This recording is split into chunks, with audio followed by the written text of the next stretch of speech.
Hi everyone, this is Dr. Edwards and happy Monday. I'm excited that you guys are here. Guess what? This is week 4 of 8 weeks and we are almost halfway finished with our course, but I hope you've learned a lot so far. So let's dig into it. So this week is about describing student theory and describing the sectors of student affairs. So you have a few articles that you have to read today, well, 2, and the first article is titled Student Development Theory Cheat Sheet, which is a really good resource, by the way. And then you have a second one titled Theories and Models of Student Development. So what I want you to do, and both of these are due by Sunday at midnight, but what I want you to do is to actually read the articles. Yes, you do have to sit down and read them, but you can download those to your digital device, or you can actually just print them and read them at your leisure, but before Sunday.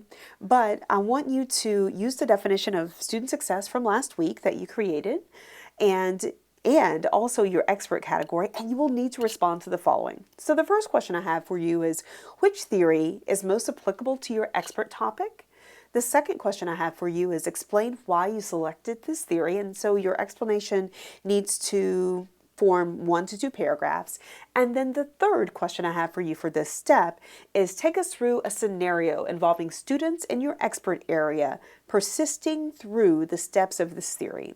And that's important because it's important to not only read the theory, but also digest the theory and to apply it to your expert area. Or for me, I always like to apply theories to what I'm doing at the current time for student success. So that's what we will do for the student development theory, step number 1. Step number 2 is actually another article. So it is the Theories and Models of Student Development. So this is an actual book chapter, and it's great because number 1, it's available on the free web, so yay! But number 2, I am wanting you to digest this information a little bit more. So I am going to that actual book chapter, and I want you to see something. Where is it? Okay, there we go. We're almost to the top. Okay, so in this section, and this is on page 42, it says families of theories. So they talk about student development theories forming 4 overarching or broad families of theories. So those are psychosocial, cognitive structural, person-environment interactive, and humanistic extentient, I can never pronounce that, but basically the human existence-based theories. And so I want you to be able to figure out which theory your expert area falls into, and then also underneath those theories, so say this one is the first overarching category of theories, you will need to find a theory underneath. So this is identity development, and Chickering is amazing. So read that piece, figure out if that works for you, or if this theory of Finney's theory of racial and ethnic identity, I've used that before, but figure out which one focuses on an aspect of your expert area. But there are many theories. Ooh, this is a good one as well.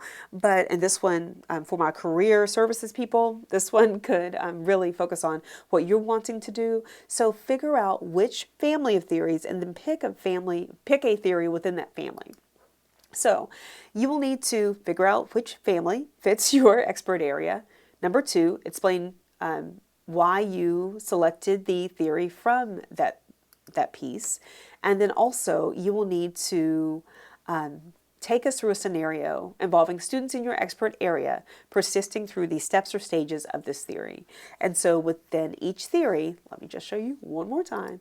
Within each theory, it talks about the different stages. So this is Super's theory of career development. So the first stage is the growth stage, then the exploratory stage, then goodness, where are we? There we are. Then we also have the establishment stage, and then we have the maintenance and decline stages. And so those are the stages of, or the 5 stages of Super's theory of career development. So take me through what that looks like for a student and even an alumnus of an institution. But that's it. Also, let me show you one more thing. you will need to complete the higher education observation exercise this week. That is important because let me show you what that looks like. So this week we are also focused on our observation exercise. So what I want you to do is to head to your group paper. So some of you are in group 1 while others are in groups 2 or 3. So as you go back to your group paper, it's the same paper that on which you wrote your expert research assignment. You will need to go to Scholar Group Project number 2. Just click that and it's hyperlinked for each paper. And you see the instructions. It basically says, I'm excited. Yes, I'm excited about everything. This week is our observation assignment week. It basically tells you guys to print the following, template and use it in your observation session, and you will need to select an office in your expert area. So basically you will need to sit down in the waiting area, look at what's going on for 15 to 20 minutes, and then come back, and you can write notes while you're there. And then you will need to type your observation notes on this form or on the template below. And basically you'll need to copy and paste this template for your own. You have your group member name, you have your expert topic, and then you will need to start writing below. So it says the name of the office, event, or activity that you observed. And then how does this office apply to your expert area? So just tell me how. And then also during your 15 to 20 minute observation time period, describe what you observed and also be as descriptive as possible. So what did you hear? Were there lots of phones ringing? Was there a lot of student traffic? Did people ask a lot of questions? Did people appear friendly? Did people appear, not as interested? Let me know what this looks like. And you don't necessarily have to name the campus, y'all. Also, if you are not located by a college campus, please let me know, and I have some additional ways that you can complete this exercise. Also, I will tell you guys the next one. Does the information you gathered in your observation experience apply to the data that you gathered through your research experience a few weeks ago? Why or why not? And then the last piece is, after your observation experience, what are 3 additional items that you would like to research or learn about from your expert area, and list those here. So say, for instance, if I walked into the academic advising area and I sat there for 15 to 20 minutes, right now it's almost noon. So I would basically describe from my research that I did on student success technology, and I'm not there right now, but I would basically want to research how software systems are being used by academic advisors to engage with students, if I don't see a lot of traffic, to engage with students outside of the face-to-face environment. So our advisors being proactive through student success technology. Also, I would want to know basically, are they sending encouraging notes to their student load? Do they have a student load if I didn't see a lot of people come by? Also, if I didn't hear a lot of phone calls, are they reaching out through campaigns to encourage students to schedule appointments and also to have telephone conversations with their advisor? So those would be the 3 things that I would want to research in addition to what I researched a couple of weeks ago.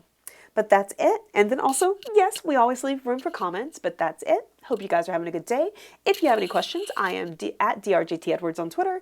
And also you guys can reach out to me on email as well. And I'll be sure to get back with you in a timely manner. Thank you so much and have the best and most amazing week ever.